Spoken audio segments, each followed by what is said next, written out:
All right, y'all. What's up, everybody? We got Amal here today on the late night chat. It's actually early. It's actually early in the EU, but it is the middle of the night, 3 p.m. What is it? 3:32 p.m. Eastern Standard Time, USA, and it is 9:32 a.m. Central European Time. And that's what we're holding our little chat from. So, welcome, Amal. How you doing? What's up, Donnie? I see you in the chat. What's up, bro? Amal, you there? Yes, I'm here. Thank you for inviting me again. I'm good. I'm just like getting more shocked of all the things that's coming out with this case. Yep. It's just really mad, actually, and nothing surprises me anymore. It's just like at this point, I just want to see the tapes and the audio evidence and all these things, and I'm just kind of waiting for that because it's insane. I feel like everybody's going down with him. I don't think he's a guy that would just do all these tapes and all these things, blackmailing people with tapes if he didn't Mm-hmm. want, like, if he didn't take some people down with him. I think his ego wouldn't be able to handle that. That is my opinion on that. Um, if it, I don't Right. know if it's true or not, but that's what I feel. What do you think? Oh yeah. Oh, definitely. He definitely look, and it's a dog eat dog world, especially in that world. It not only is it dog eat dog in the real world, which it shouldn't be. People should be able to have a decent community society to live in and walk among. Everyday life, going to work, coming home, going to school, these kind of interactions, going to the grocery store. It should be a positive affair. It should be a decent affair, something you can enjoy doing. It shouldn't be miserable. But in the music industry, it is not the regular world. It's complete. It's sad, but it is complete dog eat dog. And you have some people that go into it and they don't have this dog eat dog mentality. Most people, when they go into it, it's not dog eat dog, especially artists. Most artists like to relate to people. Maybe there are groups, maybe there's more than one person, two or three or four people, and it really becomes about the vibe and energy. And so that in itself is not the dog eat dog part, but the contract part, the contract and the business part, like contracts, publishing, promotions, all of that stuff, that is Finding a dog deal with eat the devil, dog. kind of.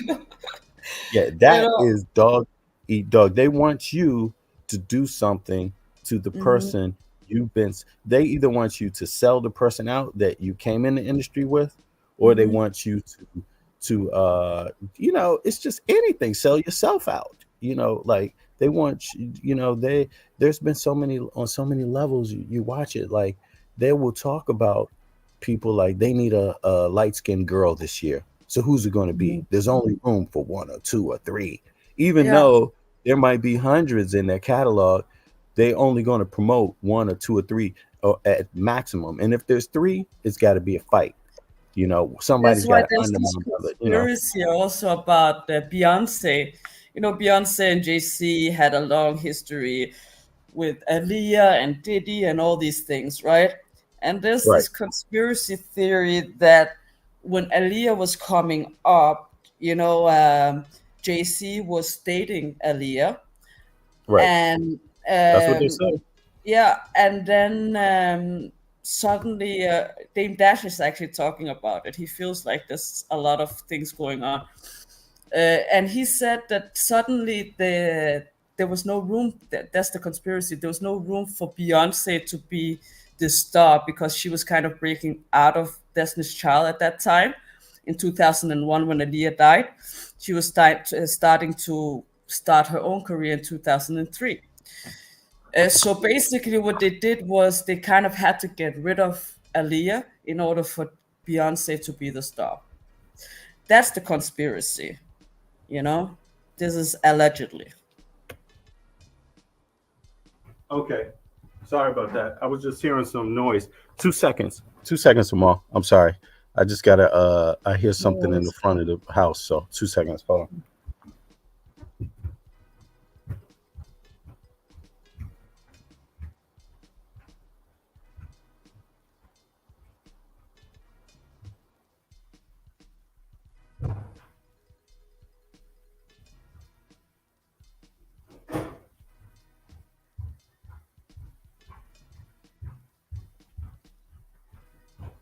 Right. Okay, I'm back. Can you hear me? I can hear Yeah, you. sorry about that. Yo, No. it was just some noise. I had to break, close this Mhm. front. There's some construction going on in the front, and I had the window open. But Oh, check this out. Exactly what you were saying. I mean, it's dog eat dog. What you just described. Now, you could have two or three great artists, good artists, and look, does it really even matter their artistry on that level because it's being produced by people that produce music that no matter what the artist sounds like, they're going to make it or fake it somehow to be a hit anyway at this level, right? When you get up in the higher echelons of the music industry. So, you might have somebody else doing the background vocals. You might think you sung the vocals and it's somebody else's vocals they used. I mean, it's that yeah, crazy. that's what happened to JLo. Her whole career was like it was Ashanti that sang all his songs. Exactly, So, but when it comes to the fighting over the publishing, because once you get up there, you start learning more about how the system works, and you start realizing, how much value one record could have if it is the number one record, or if it breaks, platinum, or if it breaks double platinum. You start seeing, when you're inside the business, what cut is mine. They start thinking, what can I get? And when they start thinking that way, they and when they start controlling, having a lot of controlling values like Puffy had, like Jay-Z had, dominating folks essentially. When you have that kind of power and you're using it, essentially they just use it for pure profit. They look at it like I can become a billionaire in 10 years if I handle everybody like slaves, basically. I mean, for lack of a better sentence, that's how I look at it. So I agree. It's not a good industry. The entertainment industry in itself is not a safe place to be, and it hasn't been for a long time, forever. There's all kinds of horrible stories, and it amazes me how Congress, because you could blame the federal government. The federal government is not the legislators. They're not the ones that are charged with going in and writing laws. They're the ones that prosecute the law. You see, the federal on that level, like when we're talking about the executive judicial branch, right? The judicial branch. I'm sorry. They prosecute it, but it's not just the government. It's Congress. Congress has allowed this, and the Senate, and even the presidents, whoever the presidents are of the past. This has been a long going issue. They've Yeah, I allowed the agree. industry to be lawless, to basically function on its own, to write its own rules about how you treat people, write its own rules about how you handle artists contracts. I mean, they don't even have a standard contract in the music industry. They don't even want to show you the contracts, because if That's people saw how the contracts were and they were broken down to them, they would look at them and see that this is ridiculous. It makes no point, that it's scamming American citizens. It's scamming Americans. Like, how could you be proud of scamming? I You think it's like at the time when the industry started, or the entertainment industry started historically, I think in general money talks. So at that time they didn't know what it was going to be. And then I think that they just let them because it was a different time. And Right, then after, because it's one of the biggest exports that the US gives to the world, that is the entertainment industry, right. It and it generates makes capital. billions. It generates billions, and everybody know about Hollywood and the music industry, and you know what I mean, all over the world. So Hmm. it's something that is one of the greatest exports, and I think corporations, larger corporations, or they're more lenient with them. That's why you, for example, Elon Musk and the Tesla, they are kind of taking advantage of the situation because of the Hmm. lawsuit You still there? done by the children minors, and Hmm. they they didn't win the lawsuit. Why? Because like these corporations, they generate billions of dollars to the economy, and they kind of have to be more lenient, and that's why lobbyists exist. you know. That's Hmm. you get what I Hmm. mean? Like that's why we have lobbyism Hmm. for that in our systems, because it's the corporations that's literally can negotiate what they're gonna do with the country. So that's why people are Right. saying, Yeah, I why can they agree. get away with polluting? Why can they get away with this? Because they are lobbying these politicians, and these politicians are getting money from them. It's the same thing with the if you want to do a medical study, and you have, if you're a corporation that is want to say that toothpaste is the best thing you can do. You're like, this special toothpaste is the healthiest toothpaste in the world, but it's filled with all kinds of chemicals. Let's just say that, right? In order for this to be passed, Right. and that's why they're more lenient in the regulations when it comes to those food securities in the U.S. compared to the EU. Um, that's then this corporation can actually just get away with it, you Yo, know? hey, hey, and you know something? You know something, Amal? What's interesting is that it is really American citizens do not know this. Sadly enough, they're patrons of an industry. They are, they are they're the very country that the industry is spawned in that dominates the globe in terms of music. It's the American music industry. But American citizens, particularly even artists, right? But the music listeners do not know that publishing laws are not the same in every country. That what's going on in the United States regarding publishing rights is very unique. It's very, very unique. Meaning that I'll give you an example, like in Denmark, and I'm pretty sure it's similar in other EU countries, right? They have limit, just the fact that you write a song, right?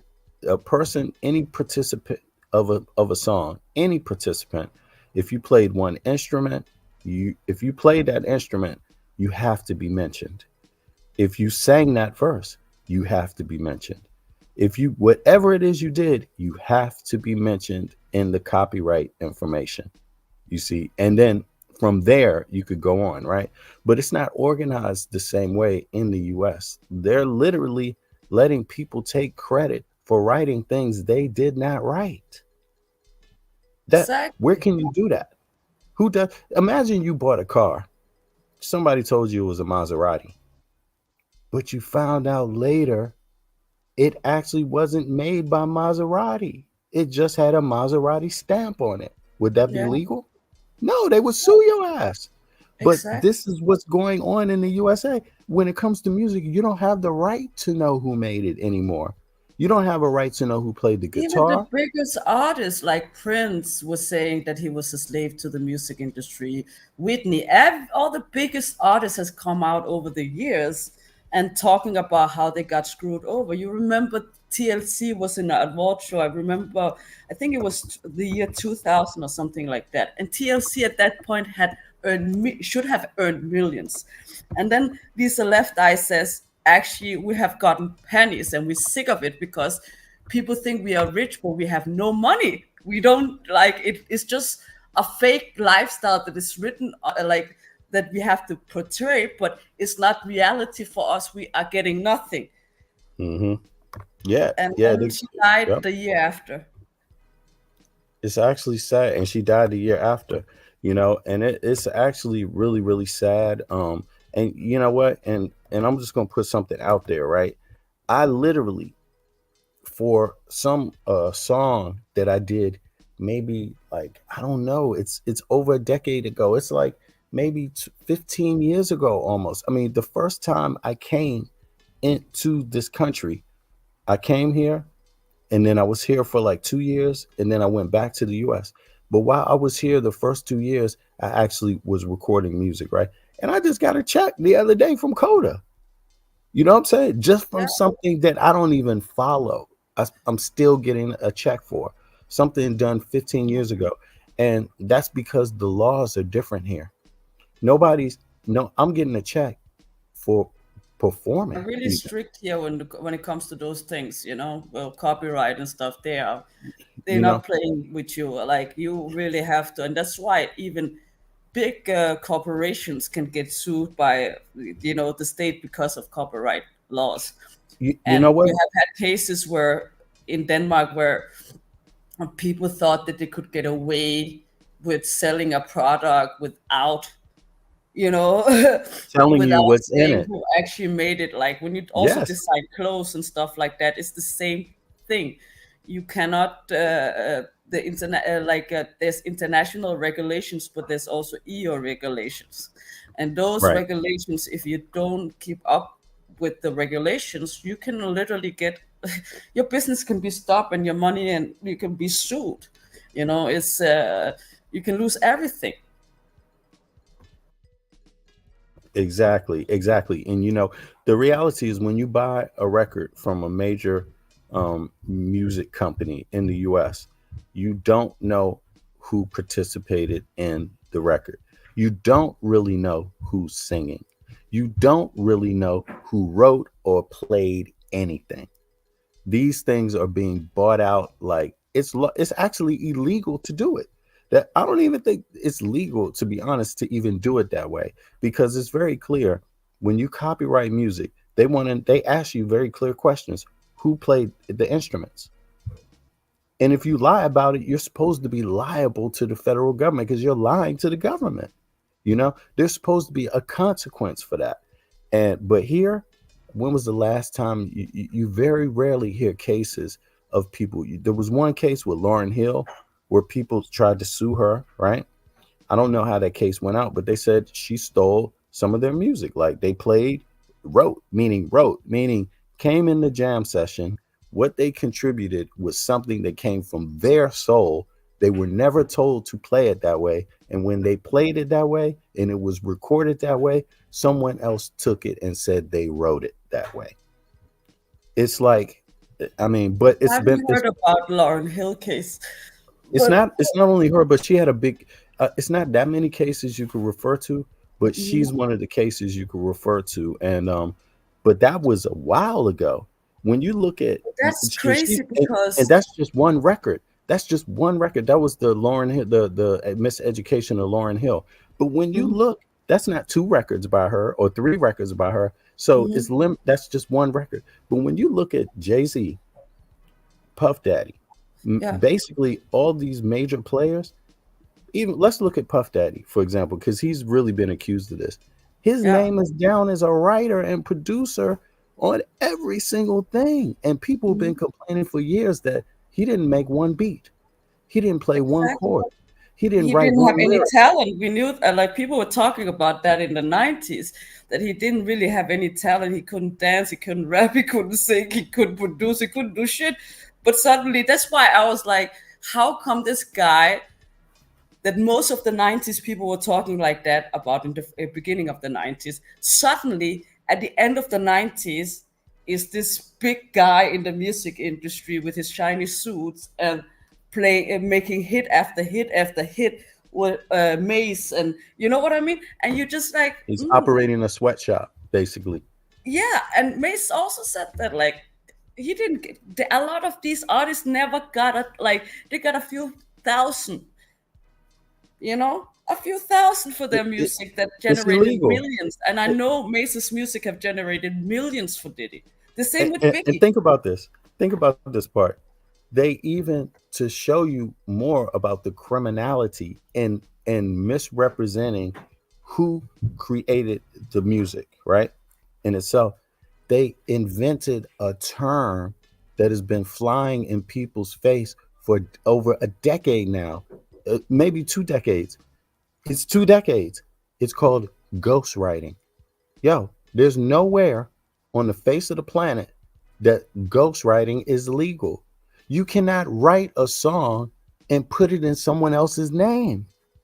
Exactly. And a lot in the music industry, this is not, Beyonce is known to have used ghost writers. Nicki, all of these artists is known to have done some songs where they use ghost writers. Where I'm just like, at the end of the day, like it's also like the craft is not celebrated in the same way anymore. Right. And even when the biggest artist in the world has come out and said, like Prince. they are screwing us over in the music industry. Right. Then you You just like, you know what? And to yeah, even call yourself an artist means you have to be a creator.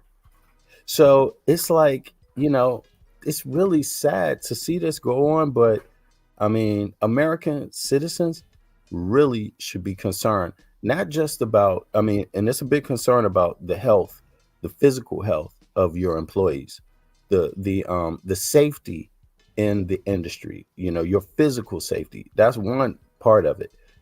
Do you have the right to be in a safe environment that with clean air, with, certain requirements have to be met. And getting your ass beat is definitely supposed to be illegal in that, and other things, grape and harassment and all those things are supposed to be legal. I mean, illegal. I'm sorry. But then the flip side of it is that if you just take away the grape, and you take away the ass beatings, and you take away all the physical harm, the actual legal harm, the contractual harm is just as worse. It's just as worse. It's you exactly. know That's why you see broke artists that you thought would have money, that had made all kinds of albums, walking around homeless, or you know what I mean. You're just like, Mhm. how did that happen? They should have earned millions, but some of them had bad. Some of them actually earned a lot of money, but they had bad mismanagement of money, and some of them they just got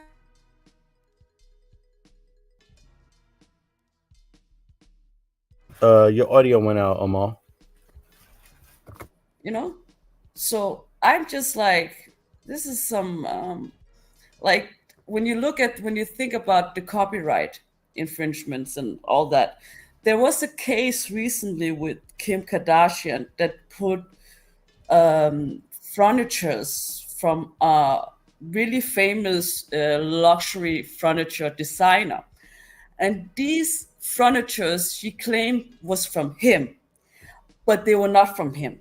They were like copies of his uh, of his and they sued her, and I think they won, It's possible. because it's like Louis Vuitton suing you of furniture. This was like high end furniture, very famous brand, and she was in her show saying that this was from that brand when it wasn't. It was like a copy Right. Yeah, I version of. remember that. I remember that. Yeah, that was Kanye's ex, right? Kim Kardashian selling these things. But check this out. Recently there's been a story that just came out, and I saw Tisha Tells talk about it also, and I think I mentioned it a couple of days back, right? The fact that what's the Breakfast Club name? Charlemagne. He's sounding like he's trying to give an excuse for Diddy, right? But recently, it's also been discovered that they made some comments letting the public know, or alluding to the fact that they knew Diddy was a crackhead for years, for decades, apparently. And Harv, his vice president, Harv Pierre, has also been accused of, in a civil suit of smoking crack just before he had committed sexual assault towards a minor. And this is years back. This is when Bad Boy was just pretty much kicking off, right? Now, anybody, like we were discussing before, anybody in their right mind knows that if your vice president is smoking crack, what you doing? You know what I'm saying? Like, Yeah, yeah. What you do know what you I'm have saying? in common with that guy? But look, you've never, it's taken a long time for people to even hear about and even think about Diddy in those terms. But the reality is that if you look at how he behaves, if you look at how he behaves, right? And you know anything about cocaine addiction, smoking it or otherwise, right? You've seen this behavior, erratic behavior, in Exactly. loads of people that abuse cocaine, you know? And there And is a you point. see it on him because he claims that he's eccentric. No, we can tell you that you are a fucking drug addict. You like, he's so erratic in his behavior. Uh, how he can go from one moment being brother love and calm, right? And then suddenly the next moment you see a Exactly. video of him where Cassie's undercover and she's frightened for her life, and he's like, "This is how you treat your girl." I'm like, "What the heck? Who is this guy?" You know? It looked like he'd been smoking crack right then. Like he's out of his mind, like in a binge. He's in a drug binge, and if you just listen to it, he doesn't sound like he's stuttering. So he's not drunk, right? It's something else. You know what I mean? It's Allegedly, something they else. say that he has withdrawal symptoms in prison right now.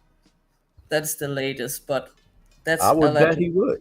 I would bet he would. Yeah, I heard that too, and I bet he would because that's exactly what you're going to have when you're a drug addict, and you all of a sudden when you've been a drug addict too. By the way, because if you're talking about drugs, the allegation is that P Diddy has been a drug addict, a coke fiend for 20 years. That's going to and whatever else he's on, that means he hasn't faced life one day sober in 20 years. I mean, being put in a tiny jail cell is definitely going to break you down. But guess how many prisoners have been locked up? Black men have been locked up for decades that way. Loads of them, and nobody ever had a problem with it before. So that's just how it goes for junkies when they go to jail. P. Diddy ain't experiencing nothing new. That's facts. Like this is also like when they say like he is on suicide watch and he has withdrawal symptoms allegedly. I'm just like, of course he would be on suicide watch, and of course he would have withdrawal symptoms. Have you heard what he's accused of? Like, what the heck, this guy? Like, you understand what I mean? Like, a person in that kind of course you would sit with a lot of guilt. Of course you would sit with a lot of shame, if you are human in that kind of sense. But I don't know if this guy feels any shame or guilt, or maybe he's just trying to, yeah, not face himself. I think it's the lawyer. Not The to his lawyer is brother's like, bitch. you know, the lawyer's job is to represent their client, basically their concerns or what they see as a need. But the reality is that what he described, why again, we're looking at it in a classist way. Why is it that his story about being a drug addict and being locked up is supposed to garnish any other result than any other drug addict that would have been locked up any other day of the week? Why? It shouldn't, because It's the because fact it's him. remains. It's because he's Diddy. It's like to garner sympathy. You know what I mean? Right, yeah, Is to empathy, garner sympathy. sympathy, and that's why they're using this tactic. Oh, he wants to see his children, or else he will But commit suicide. You know look, what I mean?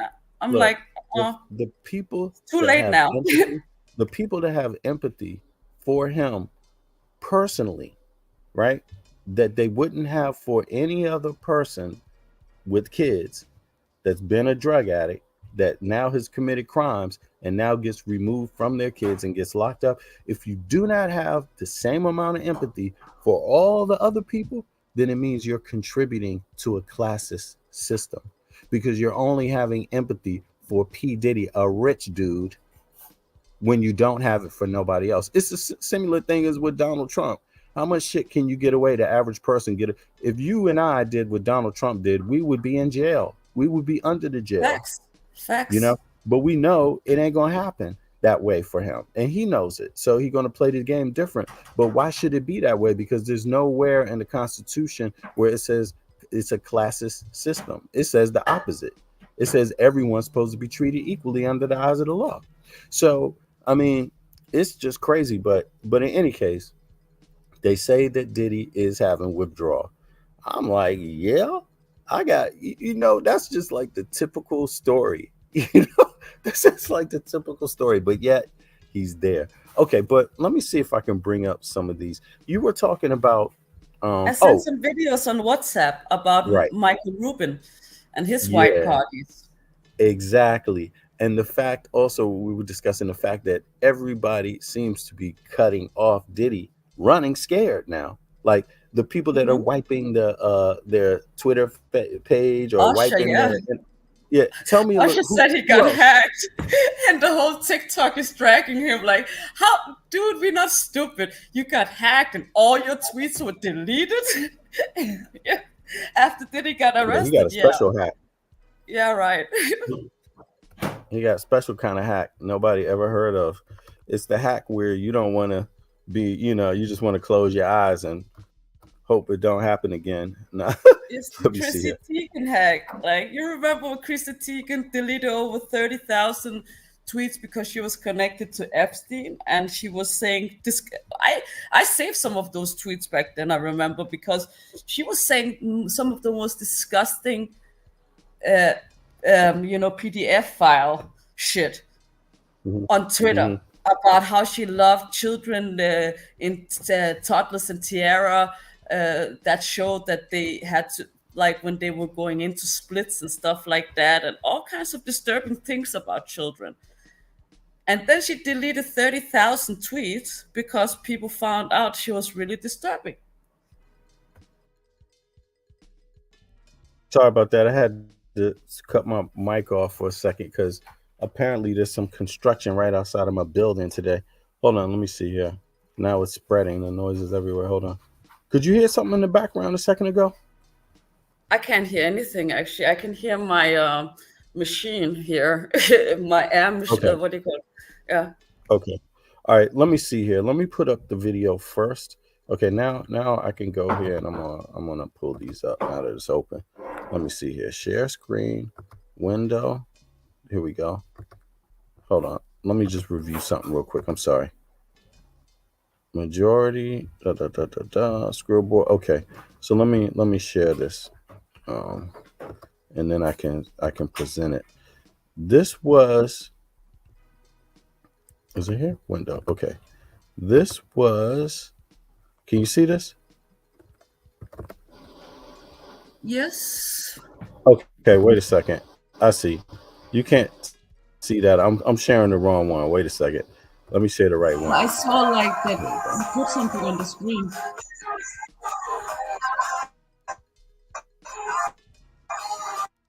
I'm making a coffee. 2 seconds.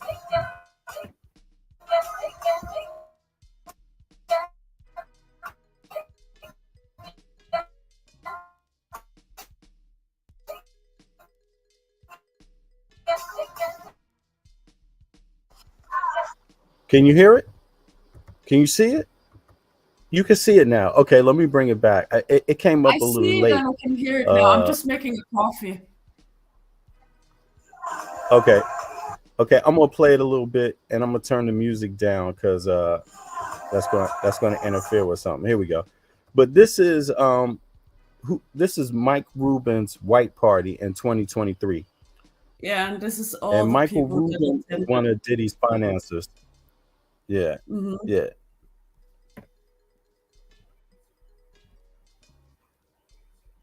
So in my mind, this illustrates how how big money is funding poor uh, business ethics and morals.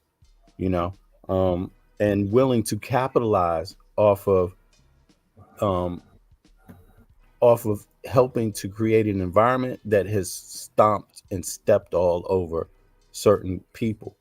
You know, so you can, it's like no accountability, and of course I'm not trying to put the blame on an individual that maybe doesn't know what they're doing or doesn't have anything, didn't harm anybody directly themselves, but they need to know that the person who they have been doing business with, aiding in business, right, for whatever their business purposes are, they need to know that those business partners of them heinously harmed other people, robbed, and whatever else, maimed, raped other people. They need to be put in the spotlight because at the very least, at the very least, you would expect that somebody is out to do good, right? That would be the very least. Even if you make Hmm. money or don't do money, the very least you would expect that someone is out to do good, right? But you wouldn't expect that somebody's out to just make some money no matter what happens to anybody, right? I mean, you wouldn't You have expect to that, right? understand that there's people that says like, in order for you to be a billionaire, morally and ethically, you have to be, in what do you call, somebody, be able to be somebody that can screw people over. You know what I mean? Because in order to get to that point in life, such as Elon Musk and stuff like that, you have to have taken advantage of people to get to that point. For example, with the Tesla and the children mining, and you know what I mean? So this is what it is. Like, these big corporations are doing all these things. They are polluting and they can get away with it. And the leaders of these big corporations are looked up to in society, which is sick because people worship money more than morals. And that's where it is. That's where people, instead of thinking about, hey, what they're doing is wrong, they're thinking, oh, get that back. It's ridiculous. Yeah, they're thinking get the bag. And I'm sorry, but I myself, I've turned down working with a lot of people in my life because what they were up to was not cool. Now I give you an example. As a DJ, a young in my as a young man, as a DJ, right? I used to DJ at different clubs and DJ therefore for different promoters too.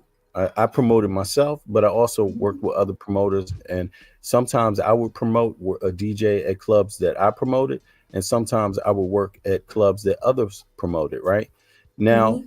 some of the people, after a while, you start learning who is operating in good faith and who is just using people, right? The longer you've been around, the more you learn that, right? And so how I positioned myself as a young man at that time was to cut a lane for myself to make sure I'm not just getting abused, right? So I did that very early, cut a lane for myself. But what I did later is I was very picky about the people I would work with that had their own spots that promoted. I was very picky about the places that I picked and the contracts I would engage in. And the reason why is that because some of the people in that promotion game could come from outside the city. Some of the people could be from the inside, which is cool. That's what I'm cool with. Even independent myself, I was independent very early as a DJ, right?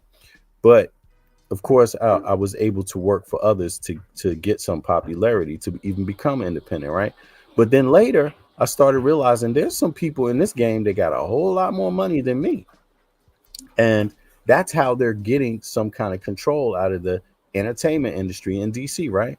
But the thing about it is that I started realizing that because when you're working in clubs, there's DJs, there's doormen, there's promoters, there's staff in general. And the promoters usually are employing the staff to some degree, or the venue is, right? Whatever the deal is that they work out, right? But what I noticed is that some of these people were not about the music. They were not about the love. They were about the exploitation. So the music that they Hmm. promoted the most was just the money music. And those people played, when you go to their parties, you hear them only playing like P. Diddy music or only playing like Jay-Z music. They narrowed it down to like only exploitive type of music, which I mean exploitive. What I mean is trying to sell the image that money means your character. you know so now that I have a Bentley, that's supposed to be important to you. Listen to my rap. Now that I have these kind of toys that the other man makes and gives me, you can listen to me because I can show you my gold chain. Empty messages basically, right? And those same people Exactly. It's promoted not that kind of music. intelligent either. Right. you And know, those same promoters that promoted that music on the black side, they unilaterally cut out any positive rap music. They cut it all out. Like at the same I exact time. remember that, So Diagonal Planets, we had like music that actually was not just rap, that was not about gang banging and shooting. We had different types of right. rap. Now, And yeah, now it's just exactly. like only Exactly. trap Oh, Now check I this don't out. even know what it is anymore. Now, yeah, now check this out. So when you had certain black promoters doing that, that's what we're watching right here. Jay-Z, these guys, they're selling the billionaire class product. That's what their job is. But then when you step outside of that, and even as a young man, I could see that, okay, well, as a black man, as a black DJ, it's hard to get a spot anyway. It's hard to get a place to play at anyway, right? That's hard enough. But you also experience racism on that, on the flip side, right? From the other promoters, right? So, but then you realize those promoters also got loads of money, even more money. You see what I mean? So it becomes, and they're less concerned about the culture as well. You see what I mean? It's another podium to how could I say, Yeah, exploit from. So yeah, so I had to learn as a business person to who is who and what is good for me, what is good to do for the local people, and what's not good to do for the local people, what's not good for a person like me, so that I don't contribute into the same lunacy. But here you can see these lessons have never been learned. They've actually coalesced and become one, which is crazy, you know? Yeah. Anyway, maybe I was long winded. I'm sorry about that. no, you're not long-winded. I was making a coffee. Sorry, it just I was listening, and yeah, and that the coffee machine makes also this weird sound. So I just didn't want to interrupt the Oh no, flow you of the good. My conversation. coffee Yeah, machine is doing that too, and it's construction over here right now. It's the morning. Hey, what's up? Things worth knowing. Yeah, we're just talking about how. Look at this. This is crazy. Look, this is what Puff Daddy is calling black excellence. Look at this. This is crazy when you look and at it. yeah, it's crazy. It's the same people that attend Diddy's white parties, and allegedly that's where the freak-offs was going on in the white parties. Because Diddy likes when women wear white nail polish in the freak-offs. That's in the Cassie case. There's some in the Cassie documents of her case. That's They got. something I that saw he Ben said. Affleck there. I saw Ben Affleck just in this They're photograph all here. there. You In this see video. that? Is Yeah. Mbappe, the football player, the Kardashians, everybody's there. Okay, let Jay, me play one more. Beyonce.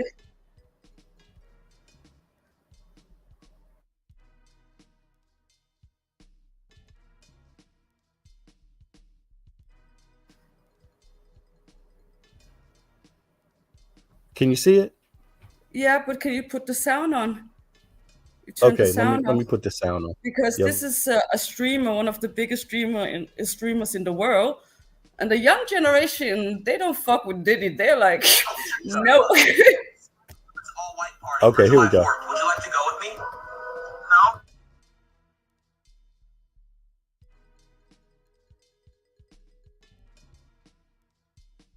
The sound is not there.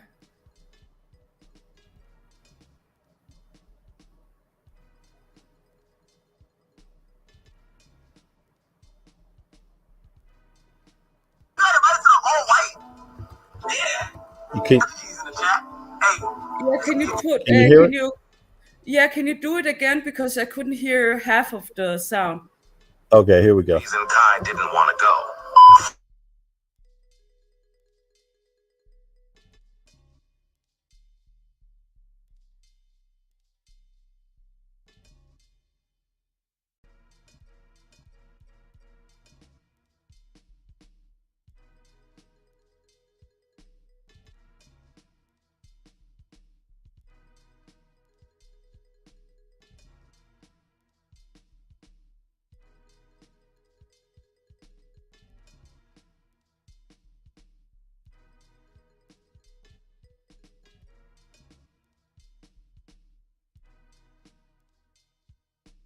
I just can't hear anything. Is it my end or? It's true. Okay, makes sense. All right, bro. Thank you. You don't have to tell my life. Can Let you me hear see. the Can sound y'all on your hear end? that? Let me know in the chat if y'all can hear that. I could hear it. I cannot hear it. Can you start again? I cannot hear anything. Okay, let There's me no start it up. sound. Okay, I could hear it, but let me know in the chat if y'all can hear this. Reason Kai didn't want to go. Now I can hear it. but now it's going out, the sound.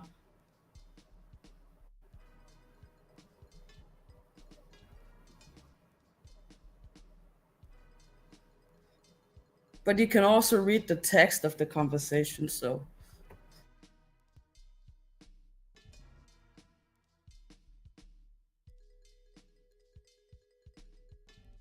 Wait, you got invited to the all white? All right, maybe you can hear it if I don't press mute on my mic. Reason Kai didn't want to go. So check this out. This is Michael Rubin's all white party for July 4th. yeah, now I hear it. Now I hear it. Wait, no. I got invited to the other one. Is it not? Oh, you're going to another July 4th party? No, I got invited to the last Michael Rubin. Why did you go? Because I don't know. I didn't want to go. Okay. Well, if you're not doing anything July 4th, would you want to go to the all white party? Wait, you got invited to the all white? Yeah. He's in the chat. Hey, just keep track. Make sure you got. Do you want to go with me? Oh, come on. July 4th is when we do fireworks and shit, bro. Oh, that is true. That is true. Okay, makes sense. All right, bro. Thank you. Shit, I'm gonna have the time of my life. Yeah, okay, there it is. Now, explain that video. What was going on there?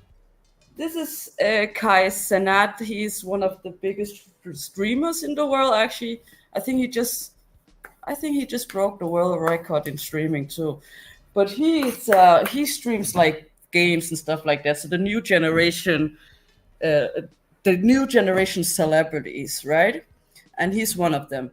And Hmm. he got invited to a Mike Rubin party, and he's talking with another big streamer called Aiden Ross, I believe.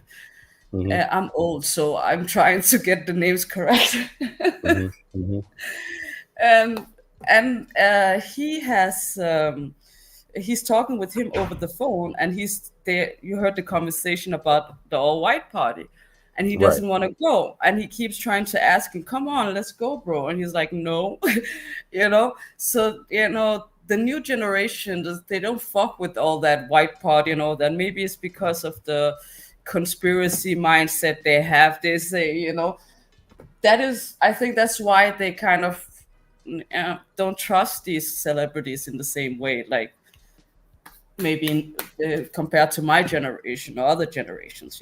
Well, they definitely ain't going to trust them now, and they shouldn't, because this is what's Hmm. been going on. I mean, the reality is that the last I'm only saying 20 years or more, maybe it's 30 years now, to be honest with you, because if sometimes I'm at 54 now, 50, close to 55, so my memory slips at sometimes, but if I remember, 20 years old was just before like the Puffy thing took over, this just before, but it's basically almost 30 years now that this kind of just behavior or sickness has been largely surrounded in the music industry. If you think about what was going on in the 60s with music, sure, artists were getting ripped off in the 60s, 70s. They were getting ripped off in the 70s. They were getting ripped off maybe in the early 80s. They was getting ripped off in the 30s. They've been getting ripped off the whole time, right? For publishing and things like that. But what were the messages they were selling their own people? You don't hear this crap. You don't see them doing this stuff.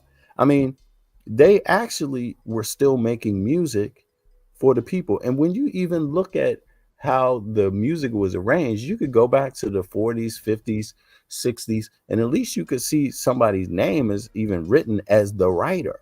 You see what I mean? Like it's even morphed into something way past that today. Now it's like just the messages. And when you see that this individuals, the type of individuals behind the messages, because it's not even P Diddy or Jay-Z or any of them, it's somebody else with a whole lot of money, just like I hate to quote Dame Dash, but to say Dame Dash, but he's been saying this too.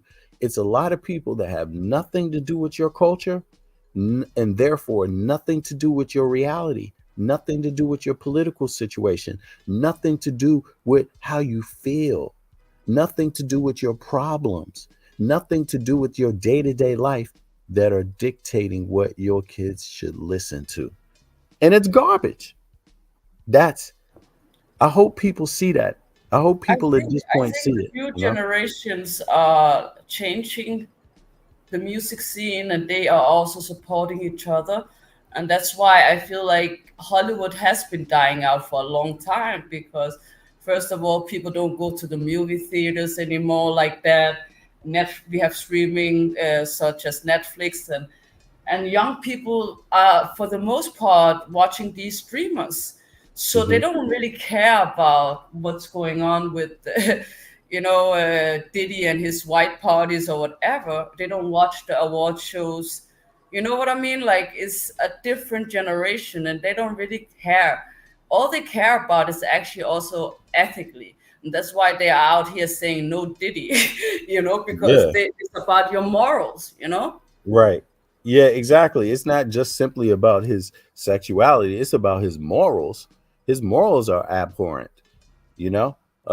Flat out, you know. Now, oh, let me now that you mentioned this, oh my God. Anyway, I don't want to get on the political news because there's something that's very similar in the political news that's going on. But This is another streamer. Hey, Michael. hold on.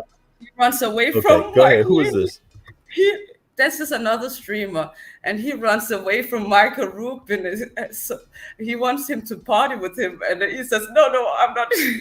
I'm not gonna party with him." He Damn, runs hold away, on. Let me gets in see the this. That's car. weird. Yeah. Damn. Okay, okay. So speed runs from Michael Rubin and escapes a Diddy party. All right, bro. Hey, Michael, I'm out. I'm out, G. Yeah, bro. I'm out. All right, let's go. Huh? Yeah. I'll be here tomorrow. Don't worry. Yes, sir. I'm about to eat bananas. Ready? Yep. No, I don't want to party. I don't feel like it. Nice to meet you, Kim. All right, bro. You come here, you don't say hi to me? What's going on, bro? Hey, Michael, I'm out. I'm out, G. You don't even give me a proper hug. Yeah, bro. I'm He out. literally runs for his life. Yeah, I'll be here tomorrow. Don't worry. Yes, sir. I'm about to eat bananas. Ready? Yeah. Um, folks better run.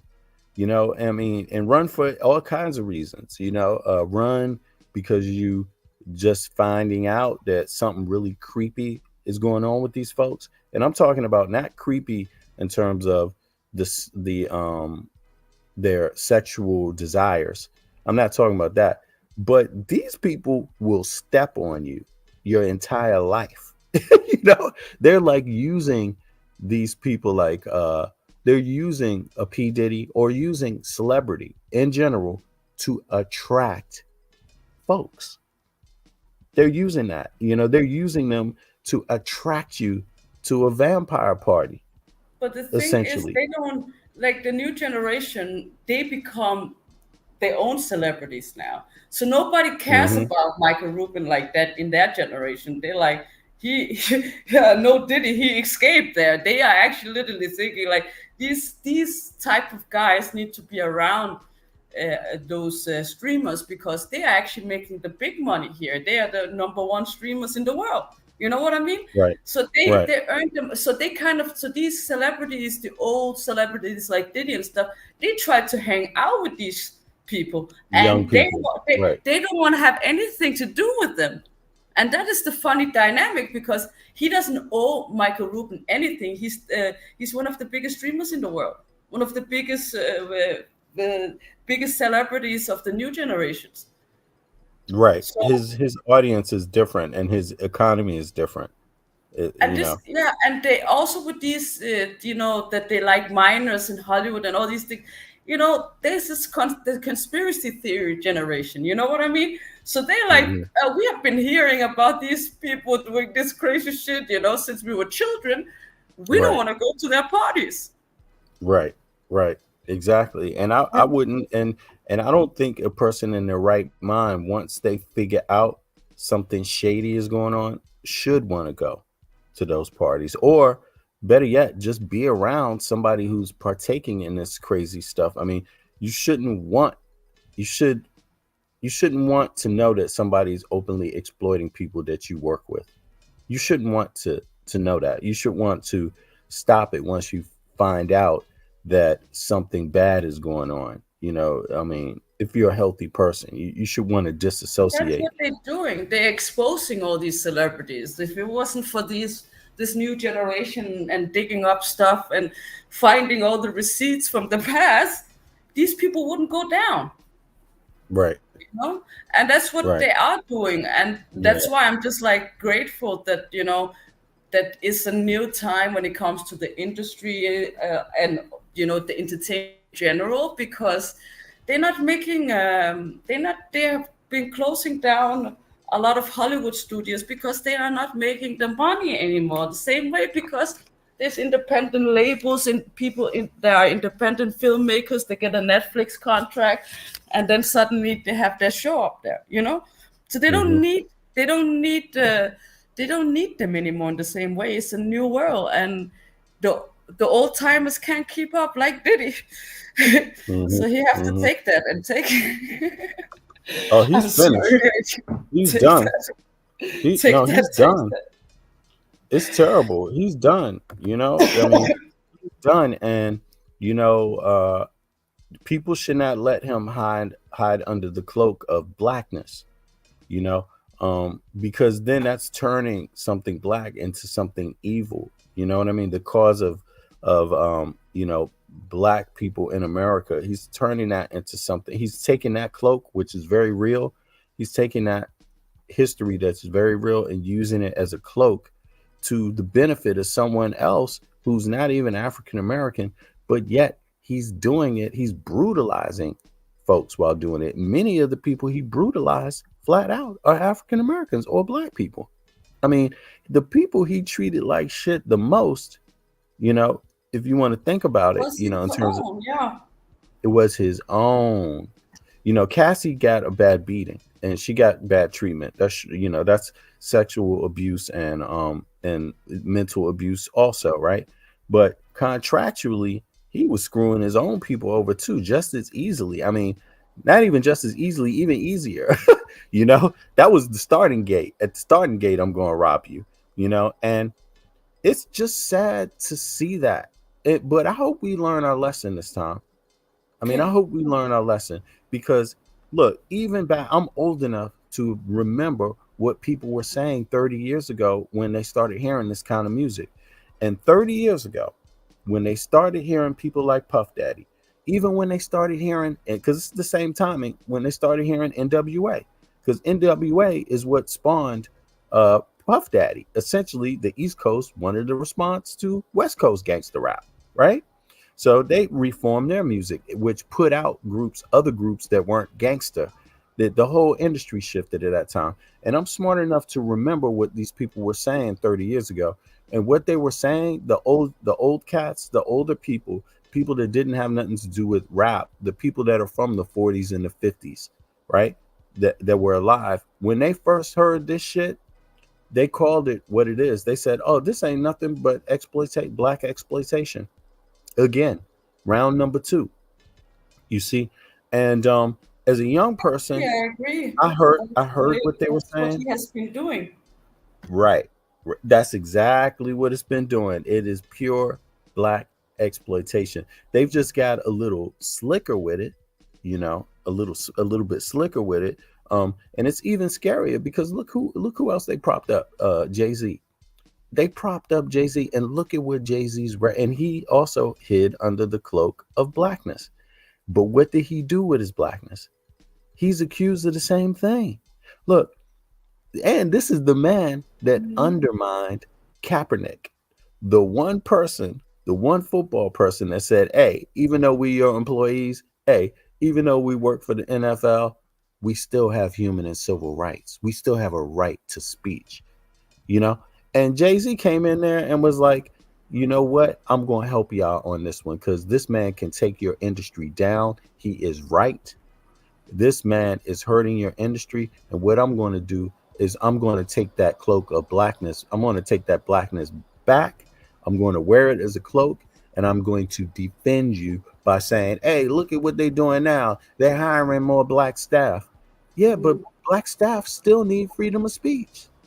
Diddy became black when he had that he was sued by this big liquor company with his deal. That is when he started to say, "Oh, pull the racism card." Have you ever heard Diddy talk about racism before? Exactly. Like this guy's then he's like, "Oh, these big white guys are trying to ruin my business and this and that." No, he just didn't want to take the money, and you just wanted to be having same contracts like George Clooney. You can't get the same contracts, and that's how it is. This is reality. And I think also, if I sent you a video actually on WhatsApp, where Diddy's collecting people's phones before a freak off party. Okay, let me check that one out. Hold on, real quick. That's right. You did send me that one too. Hold on, 2 seconds.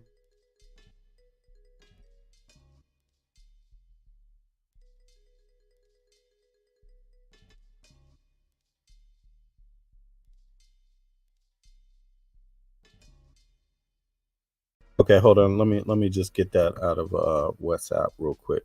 Um, Also, I'm gonna drop the link in case anybody else wants to hop up. I know it's middle of the night in the U.S., but I don't give a damn. What the heck? I gotta get something. I wanted to take care of this today because I couldn't do it last night later. So, all right, now let me see. WhatsApp, and you sent the one that is about right. Here we go. Boom. Now let me see. Is this download? Let me press that. That's up. Okay, 2 seconds. It should load. Download this. Is it download? Is it downloading? Okay, hold on. Here it is. Download. Boom. Now, now I can just open this up. Let's see here.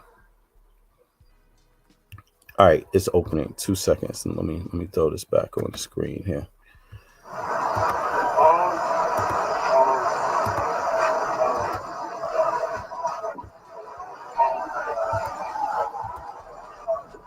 Excuse me, I need the phones, guys. I need the phones. I need the phones. I need the phones. Thank you. Thank you. Thank you. Thank you. And Quincy, I know you have two phones. Quincy, oh, there you go. That's what I love. Yeah. Just go. So proud of you, just go. Look at that. Got all the phones. I have everybody's phone.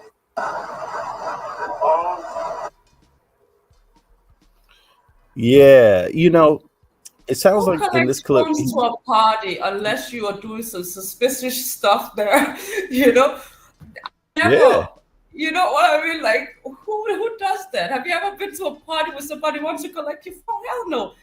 Phones are private, and these people are just handing them out, like, because they know they're Well, not that's allowed. his. He was addressing his sons. He said Quincy, and then he said Justin, but He said, "Yeah, um, you have two but two obviously phones." he's taking phones from other people too. It's obvious, it's not Yeah, just yeah, he's them. He's taken taking. from everybody before. Yeah, this is just a short clip. Yeah. You can play it again, and then you can see he's taken from everybody, and then he goes to the car where his sons are sitting. Okay, okay. Let me play this one again. Let's see here.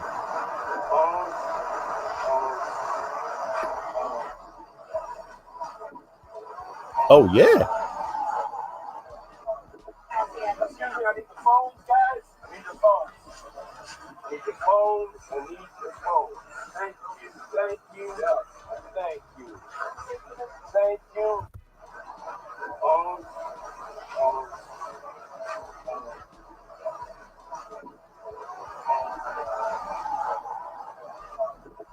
Excuse me, I need the phones, guys. I need the phones. I need the phones. I need the phones. Thank you. Thank you. Thank you. Thank you.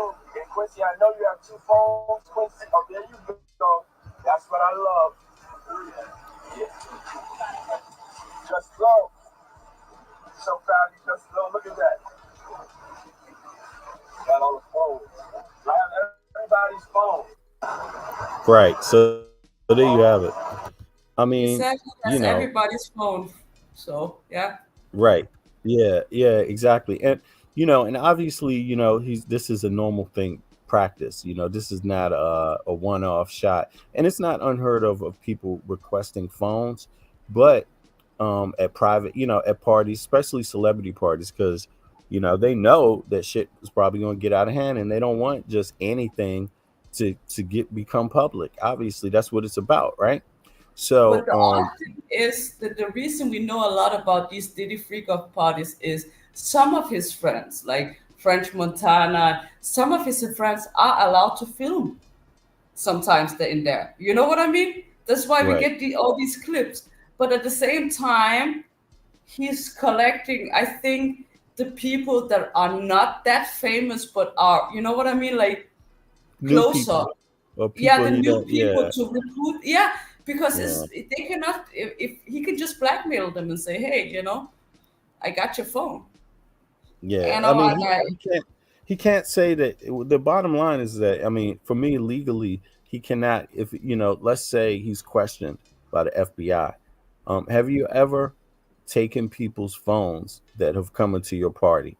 Right? He won't be able to say no. So that then it will become the next question: under which circumstances, when, how many times, how often? So just this one little clip, yeah. it comes to creates a lot of questions that he's not someone is not easily going to be able to lie their way out of. And obviously, the Exactly. only way you It's can, suspicious. Who yeah, collects, even if it's a celebrity? You know how many celebrities that throw parties and we see them live on, TikTok or whatever? right, It's just, you know what I mean? It's a new day and age. People actually like to flash what they're doing, you know? But with but with these Diddy people, parties, yeah, that's why I think that a lot of the information haven't come out, and people were like, "Why is it that we don't see that many clips from the Diddy parties? Why is it so hush hush? Why do you have to be a certain type of celebrity to be invited?" You know what I mean? Like, right. there's so all these questions that now we kind of understand. Like, he picks who he wants, and as he said, the number one person that he likes to invite every time is Leonardo DiCaprio. He's always on his list. He's always on his list. Now Yeah, check this out. This is Tisa tells, and she's saying that Jay-Z is now under investigation officially. Um and I would have to say he's probably been under, I don't know if it's officially. She says officially, so there's some paperwork about that.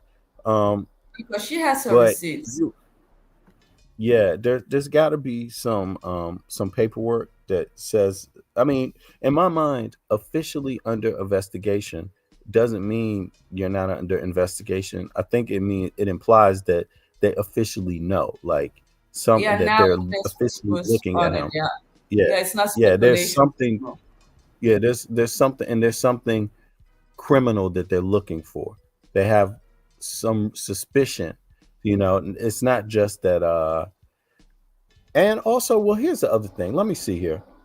You know, why would the FBI want to tell you who they're investigating? Do they always tell you who they're investigating? Will they always tell you who they're investigating? And when do they tell people that they're investigating somebody?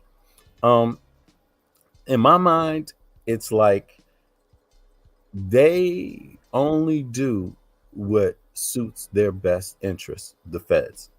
When asked any question, they're only going to answer the question in a manner that best suits their purposes only. So, in my mind, they don't have to tell you what they're doing. You see what I mean? That's part of it too. I can't comment on that. So they don't have to answer your questions. So in my mind, not in that form, not in the public form. You see, they would have to answer a judge's questions. They would, but not the public just because they asked. So in my mind, um, I can't see how the feds ain't been looking into Jay Z and other people, regardless of an announcement at all. You JC see, has been suspicious too since the 90s, since Aliyah, since everything has been so weird. Also, allegedly there have been people that knows Beyonce and knows Jay-Z, and the reason that he got beaten up by Beyonce's sister was because Jay-Z is quite controlling, they said, of Beyonce, and he drugs her to make her complicit. Yeah, that's the rumor that's been That's floating the around rumor, maybe the last allegedly. year or But so, I mean, right? that's a rumor. There's no evidence of that. But it's just like, I don't know, man. I feel like nothing But it's surprises me believable. anymore with It's these believable. people. Yeah, Yeah, nothing yeah. surprises me. Well, it's believable because Jay Z's an older guy. He's my age. He's older than me. How old is Jay Z? Damn. Let me see something here. How old is Sean Carter? How old is Sean Carter? Let me just double check that because I don't like to say things, but I know he's my age. But right, he's a year older than me. So there you have it. Yeah, I'm glad I checked that out. But he's my age essentially, right? And he met Beyonce when he had to be 20 years ago. He was 30. Yeah, When did he meet Beyonce?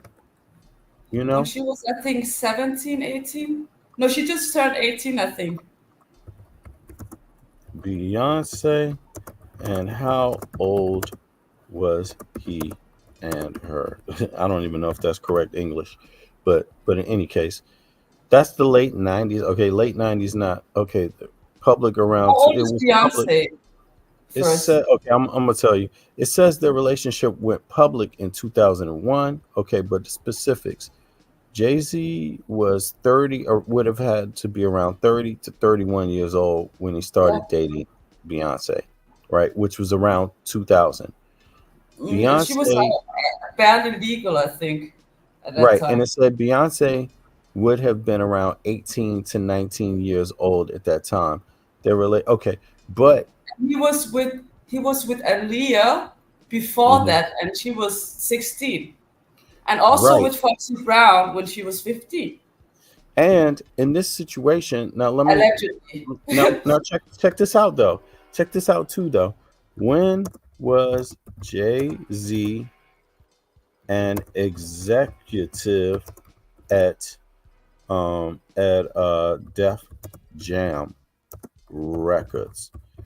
Just curious about that. That's not the only question you can ask, but it's a okay. So he became that was 2004. So before that, hold on, let me see. He held a position in 2000 when he stepped down to focus on new ventures, including okay, okay. So he was at Rockefeller, and let me see something. When did Jay Z release his first record on Rockefeller Records? Let me see here. That would have to been a little bit before that time. Reasonable doubt, right? That's 1996. So essentially, what we can learn from that information is that Jay Z already had some clout. He already had some record executive clout. You see what I mean? Even before he jumped over to Def Jam. So that means that you're dealing with a person in their 30s, right? Who basically is pretty strong, right? And he's meeting an artist, just a first time artist. You see what I mean? So that can kind of show you the difference in the power dynamics going on in their relationship. So it's easy to see that, well, you could expect that it's not too hard to be a dominant person over another when your age is 10 years, when there's 10 years age difference, but also professional difference. There's a huge difference between Beyonce and Jay-Z professionally at that time. You see, Beyonce just stepped her foot into the music industry, and Yeah, Jay-Z, she was with Destiny's Child, but she wanted to have a solo career. And it's weird because you said 2001. Isn't it the same year Aaliyah died? And there uh, was rumor that Aaliyah had to go in order for Beyonce to have this solo career. And Jay-Z has been both involved with Aaliyah and Beyonce. right. Yeah, they also there's people that saying that yeah, that was Destiny That's Child released their first. allegedly. That's just rumors. Right. Well, Destiny Child released their first record in 1998, right? So, and look at this. Reasonable Doubt is released in 1996. So, again, Jay-Z was already an exec and artist on the way up when before, Exactly. 2 years before Destiny Child. So, they must have been mixing up, at that time, but I'm curious. Now, let me look at something. How old was Beyonce when the Destiny Child first record was released? Let me see something here. That's okay. That was early. Damn. What? Oh, hold on. I'm sorry. That's 1998. So she was 16 when the first album was released. No, no, no. That's all. She was 16 then. So she is young. And they only talk about they say here that Reasonable Doubt was 1996, right? Um and that means when that came out 1996, damn, she was 14. And in 1998 she was 16. And let me see here. When did she meet Jay-Z? That's 2001, right? right. That's 2000. Right. That's what I said. She just became like legal. It's 2000. Hold on. It's 2000 when they first started dating. You see? So that could be a little bit before. There could be, he met her. It looks like he met her when she was a minor, essentially. And now New York, what a minor is in New York is like 17. I don't know what it was in those years. I believe it was still 17. So you could give us some grace, but that's not the point. The point is that there's a huge age difference and there's a difference in the professional shit going on. Their It's getting professional weird. experience. So Sorry. Jay-Z, he's Sorry, can you start again because my connection went out for a second. oh no, I was just saying that 17 in New York is the age of a minor, when it comes to those kind of relationships, right? 17 is when you become legal, but to having a quote unquote a relationship with a certain age adult, you know what I'm saying? But 17 will make you a minor in terms of sexual relations with a person above 17, right? And then they do have some other criteria, how old are you? They want to know how old are you dictates how much of an grievance there is, right? That is taking It's a place. baby in a diaper. So the older you are, the worse the penalty is. So if you're 18 and the person's 19, you could get statutory, but that's it. It won't be like a huge fine. But the older you are, let's say 5 years older, the penalty is Mhm. going to go up by some. It might go up to 5 or 6 or 7 or 10 years. Older than that, it could go up to more. In some states, it could be death. Right now, Mhm. but in any case, we know that you're basically dealing with a teenager, a young person who's just starting their life when you're Mhm. looking at Beyonce at that time. And when Yeah. you're looking at Jay-Z, that's not the case. He's not a young person just starting No, his he's life not. yet. That's why I always found him suspicious. Yeah. I mean, it's praying when you're 30 years old and you looking for 17-year-old girls, dog, something's wrong with you. Something's Exactly. wrong. That's all I could say as a man, something's I wrong have with you. I've sent you a picture of Bad Boy Records logo, and I want to hear your opinion about that because I find it quite disturbing when there is these allegations on Puff Daddy uh, about him liking minors and stuff, allegedly. Mhm. Mhm. And then you see the logo, which is really weird, is a baby in a diaper. Oh, okay. Hold on here. I Let me sent it pull to this you. up That's real why quick. I'm just like, what the heck? Like, who makes that a logo for? Right. Yeah, who does that? That's some creepy shit. But let's take a look at that again. It's always good to review this stuff because, on first sight, it doesn't always hit people. It But never sat now right with me. This fucking logo. context. Look at it. It's a little Yeah, but the weird. context is here now, right? We have context now. And when you look, before we didn't have context. Now we have context because we have all the allegations of sexual assault. Exactly. That's We have why all of I'm this stuff. asking you. What do you think when you I see mean, this it's now? creepy. It's creepy. There's a baby with a diaper and some boots. I mean, and it says bad boy.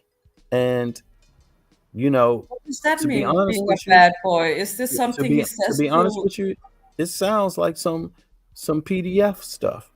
Because and I'm also see this is what gets me. When just because I have experience. When you start a business and you think of a name, are you sitting in an office by yourself? No. Because and even if you were, before you would go to register a name, before you would go to copyright a name, before you would go to trademark a logo, any of that stuff, you're talking to other people, getting their feedback, and you might even change the name according to the feedback. The people you're talking to might even come to with a better name, and I that's a think spin off of with the name you Diddy, came. Diddy, you cannot tell him what to But do. I think he was just like, no, I like this. no, no, no, no, no. Let's look at this. These are the facts. I'm just Mm-hmm. saying the facts. Before we get Yeah. to what we think he was thinking, these are the Mm-hmm. facts. How Mm-hmm. the hell are you going to go into Clive Davis' office with the he went into the man's office with this? Or because it's Mm-hmm. Clive Dave who funded this is the bad boy who put them Mm-hmm. into business. Not just funded, but did the mechanical work to get them Mm-hmm. into business. That means show Diddy how to register a record company and give him distribution under his company. That's what Clive Davis did. Now, or the company he controlled. Now, he had to walk into this and get approval at the very least. But when I look at this with the context, I'm wondering did he come in there with something like young boy or bad dude or something like that, and then all of a sudden somebody say, wait a second, bad boy, and then they were like, bad boy it is, that's it. What I'm saying is that look at Diddy, just look at him. When have But you it's known also him? weird to name your Hold on, record hold on. label Bad When Boy when you are a man at that time you're funding it. right Who? when What you're a kind of man man, calls himself a boy? exactly, what type of man says you're a bad boy? That's interesting. But in any case, this guy had to approve this. But think about this. Just think about this. How do you come to create it? You see what I mean? Diddy has never created anything by himself. He's probably never created anything. If he didn't create the logo, what makes you think he created the name? You see what I'm saying? And at the very least, it had to be approved by Clive Davis and was, but we don't even know if Clive don't have something to do with this name, because what person creates a name of a company, does a trademark without first getting feedback from the people that they're doing business with? I mean, in my experience, before you do business, you're talking about doing business, and you're talking about what you're going to do when you do your business. You're talking about what it's going to look like, what it's going to sound like, what the company name can be, all of those things before before there's a process to this. It ain't just snap your No, I fingers, know here what we you go. mean. Like, it's not that, but it's just like all these decades we have been seeing this logo. Right. And it was like, for me, PDF logo. like with everything coming out, people allegedly say that he likes minors. Mm-hmm. The fact that he was a man at that time and called his record label Bad Boy, then put a baby in a diaper. Mm-hmm. The baby is not like, you know what I mean? Like, haven't even become a boy and that kind of such shit. You know what I mean? Like a child that can, you know what I mean? Like, it's so weird for me that you kind of, It's a double, it sounds to I me don't like know. As a mom, that this shit doesn't sit right with me. That's all I'm saying. My intuition is saying there's something wrong with this logo. right. I mean, they definitely damn sure got a baby in a diaper up on there. and it's called Bad Boy Entertainment. And I'm also And looking why would into you the say a baby is a bad boy? That's also, you know what I mean? Like, this yeah, is this is it's a like, negative connotation. Period. it's No matter not, what, yeah, it's negative. exactly. Yeah. No matter what, it's negative. You know, because whatever you are, you're that way because of this, your family or the society or something. It's not just you're that on your own. People aren't born bad. You know what I'm saying? Yeah, that's So true. people get You're not neglected. born evil. It's the environment that creates evil in this Yeah, world. yeah.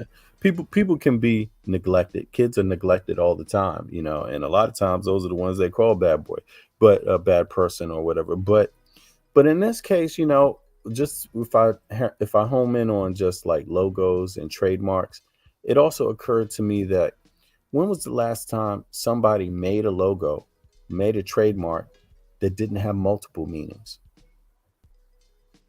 Like, That's what logos are about, you know. That's why no, a lot of them have multiple BMW and meanings. Audi and all these different corporations use different colors. They use well, like color. What do you call? It's a science of color, understanding what attracts people. They use symbolism. They use metaphors. That's why, for me, as a poet, as a mom, this doesn't sit right with me. This is all the way through negative. There's nothing that I can see of this logo and say, this is a really good logo for Yeah, a it's record something company weird. for grown men. Yeah, it's a And grown they man call record company. themselves bad boys. Like that, and then they have a baby. Like, this is You got uh Motown Records. Yeah, it is, or just boy. You know what I mean? Like, how They all long? call Think about themselves this. bad boys. All the people, the No, bad boy. You know what I mean? They but even made songs about this shit.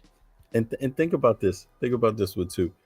The generation that just preceded this one went through a whole thing about making sure people stop calling grown black men boy. That's what their movement was about. That's one of the markers in the movement of the 50s, 60s, 70s. It's like they made up new slang, what's up, man, to combat being called boy by racist white people. And then this It guy makes sense. introduces boy back into the mix. And he You brought know, this logo to Clive Davids and said, "I'm a boy now." Like, you that know what I boy, mean? There's so much. Like, I yeah. can't, Clive I Davis was can't. like, that looks Yeah, genius. This looks this guy garbage. sounds great. You know, I, and then but I could take it one step further now and just go. Of course, I like to do this, but it doesn't mean I'm banking on it or anything. But just in terms of speculating here, in terms of the different meanings behind Bad Boy and the symbolism in this, the baby with the diaper, you know, and the thing about boy, bad boy, and all that. Ooh, hey, you're a bad boy. Okay, whatever. But the Yeah, last thing I could say when I look at this logo that comes to mind, just the physical part of it, is that you got five limbs. You got a head, an arm, two arms, and two legs coming out of a circle, basically, right? Or I'm making the Black Panther fist. so I'm like, well, I'm looking at it like, no, just five limbs, like, head, arm, leg. I'm looking at it, that's a pentagram, you know, inside of a circle. So that's the last thing I'll say about the speculation, but about the symbolism.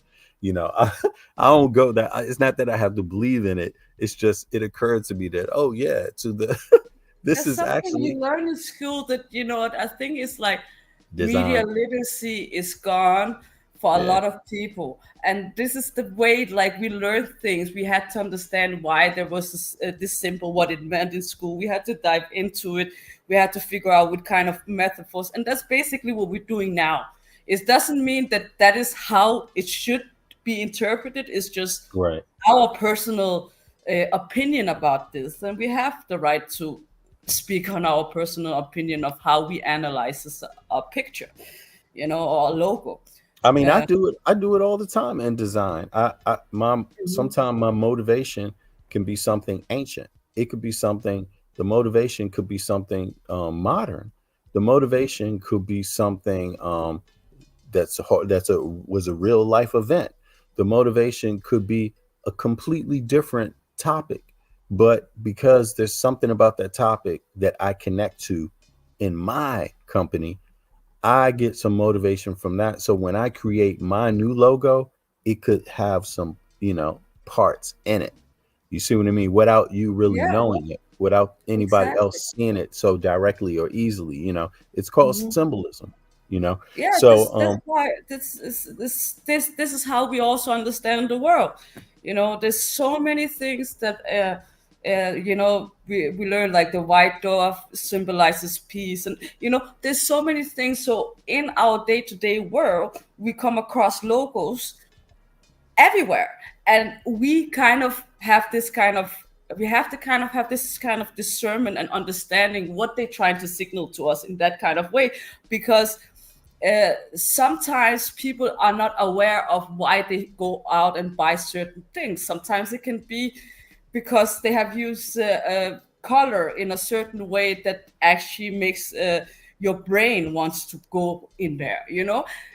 That's why right, McDonald's have these kind of colors.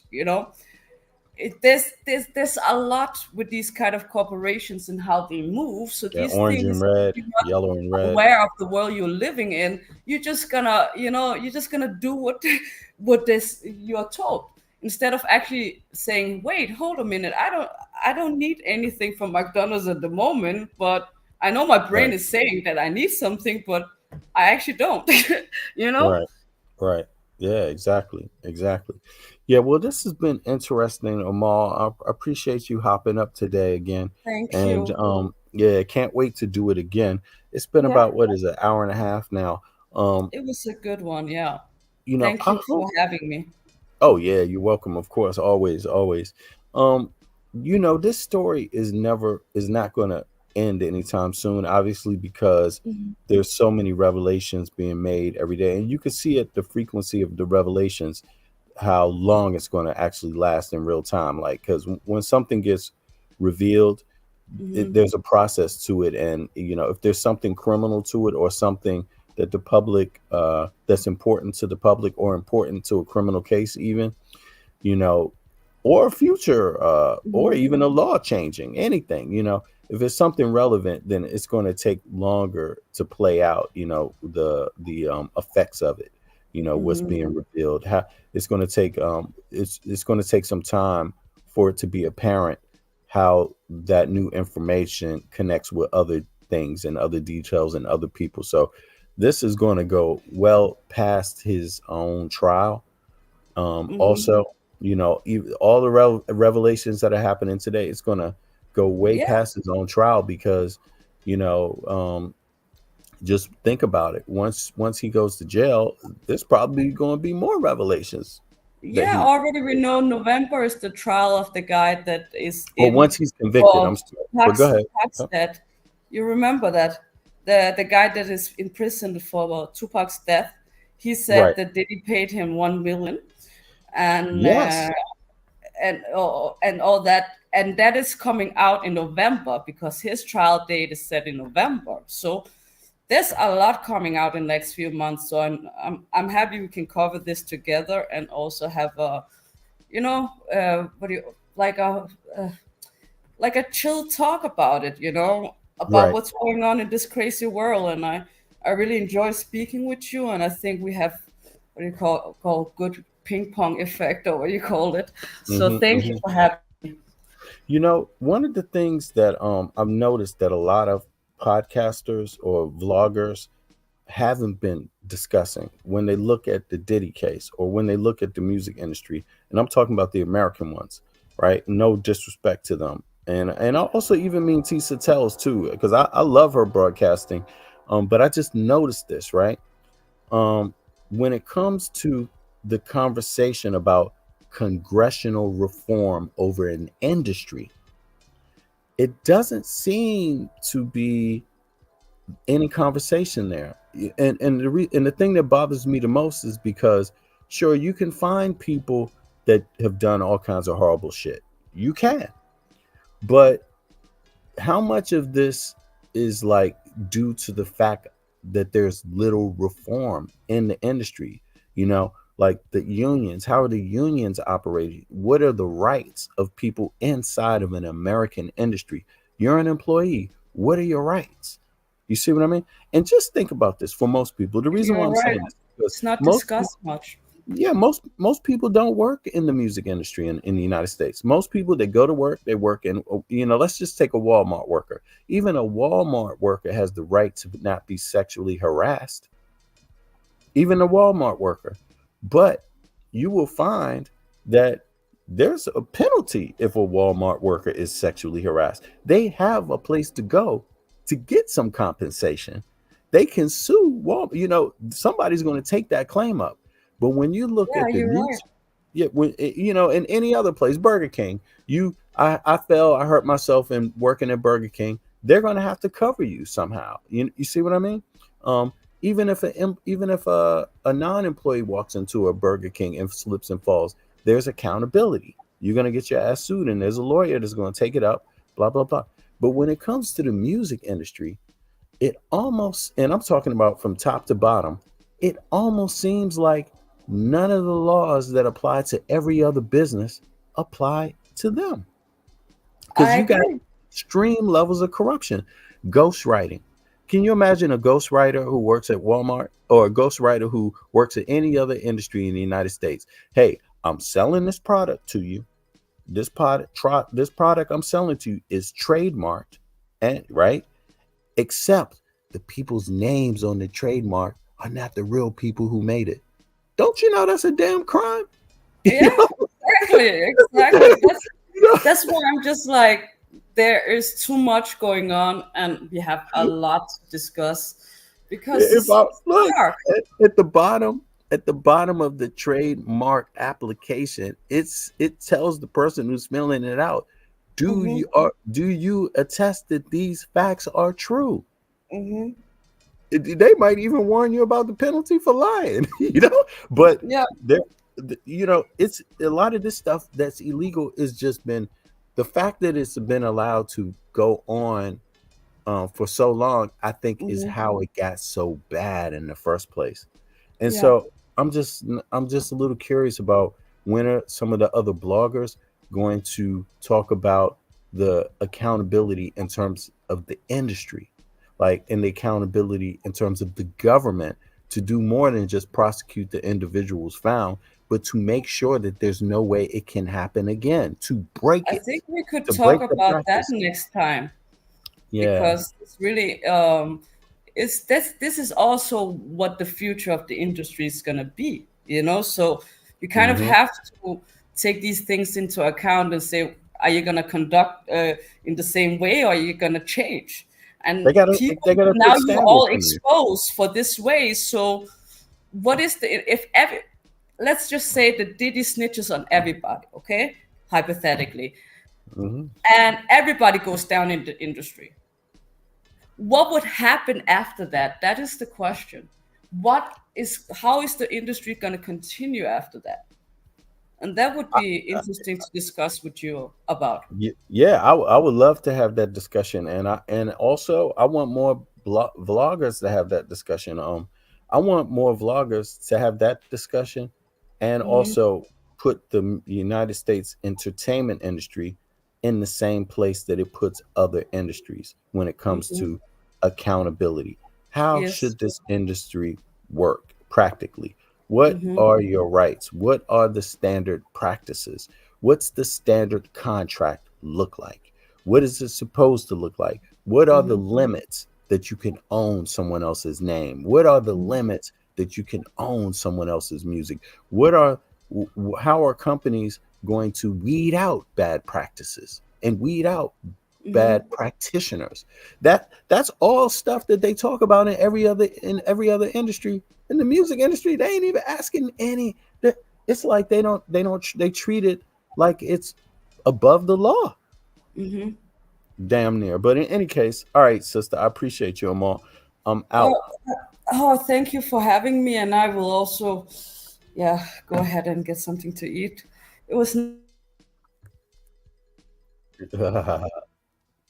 Yeah, no About doubt. It's morning what the time. future I of the appreciate. industry.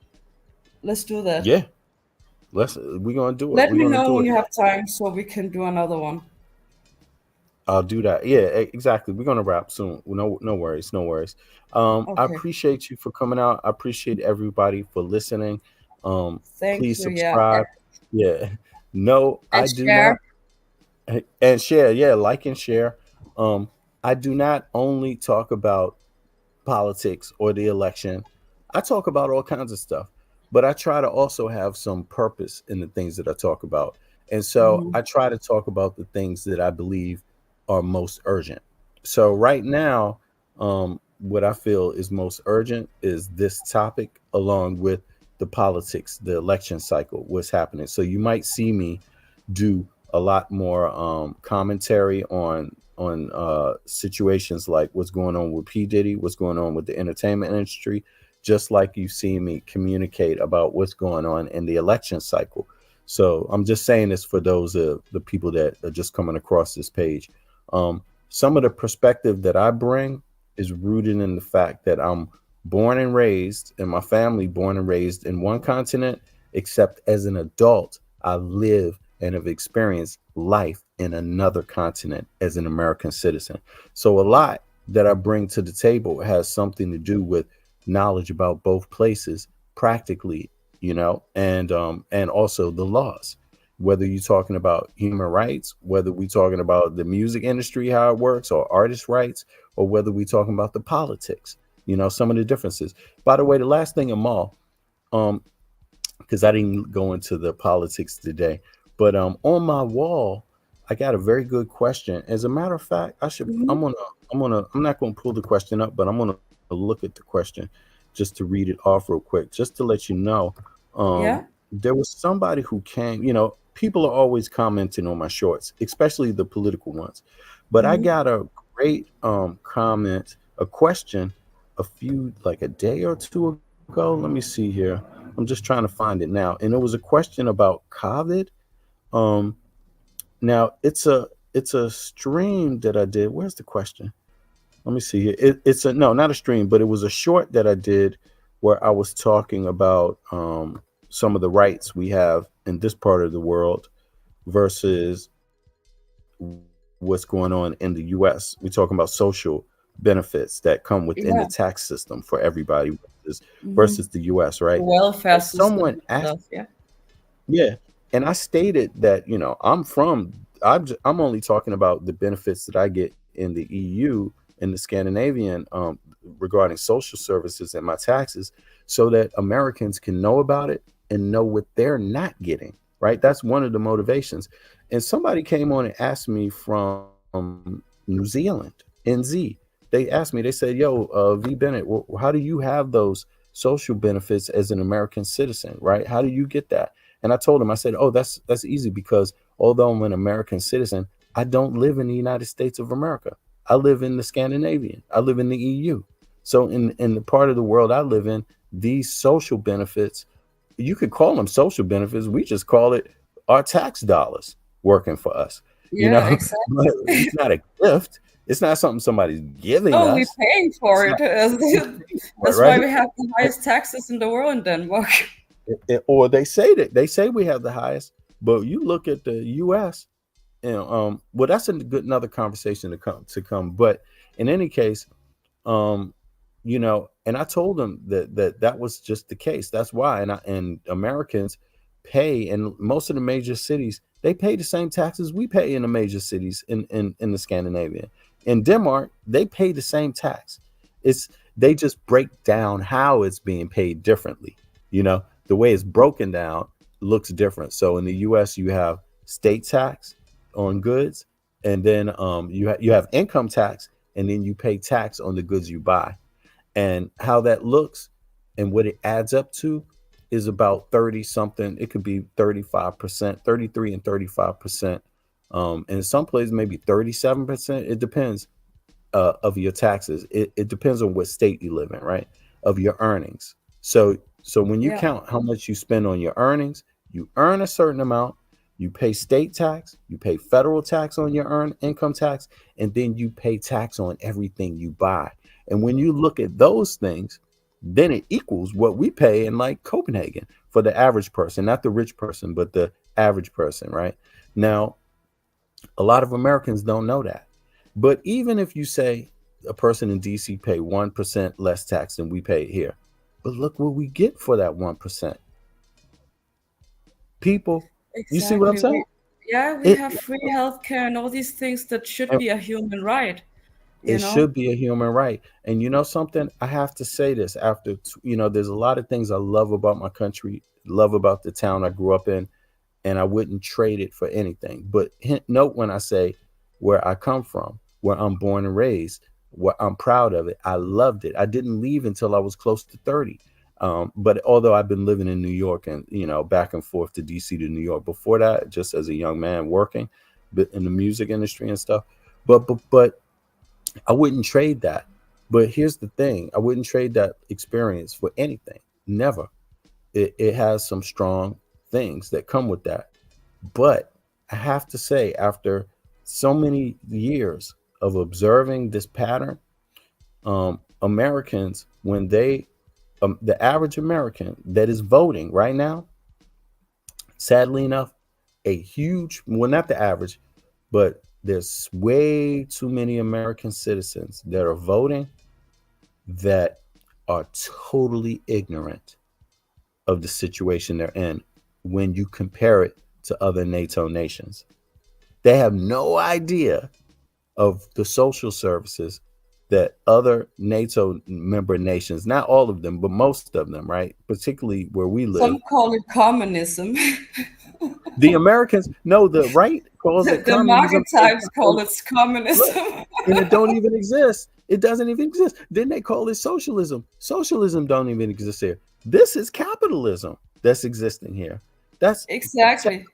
and but yet the people just get more for their taxes in this form of capitalism. I'm sorry, I'm mixing my words, but so I want more Americans to pay attention to that.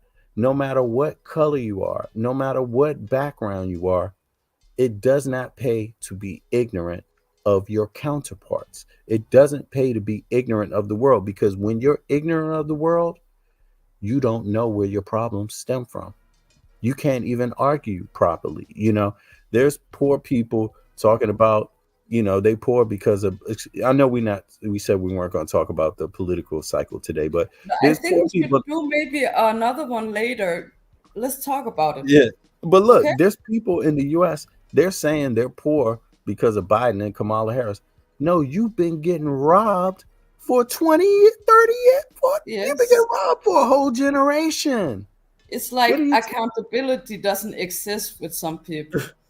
Yeah, exactly. And it's like it's all of this stuff that's strange, all of it. And so when I hear somebody talking about they want to bring more social benefits to my American brothers and sisters, when I hear somebody saying they want to bring to allow families to have better access to daycare, when I hear somebody saying workers should have more rights in the United States, when I hear somebody saying mothers should have paid time off from work when they give birth, even the fathers should have paid time off when they have a child so they can raise their children. When I hear somebody saying, hey, the work week needs to be shorter so the people that work can get to spend more time with their kids to raise them, right? When I hear somebody talking about this stuff, I have to say I have to support it.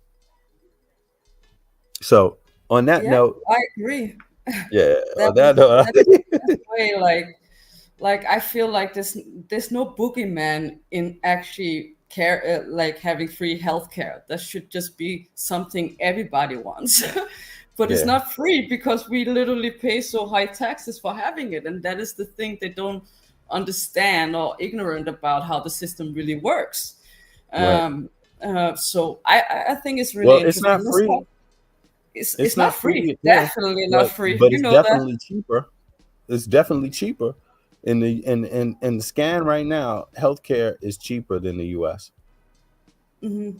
It's just cheap. It's just costing people more money in the U.S. I mean, Yeah, certain things they've been able to it's bring down, so but sad to overall, see.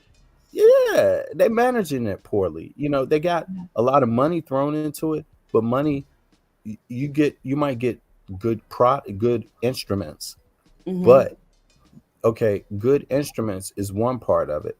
What about it being good for the user to access it?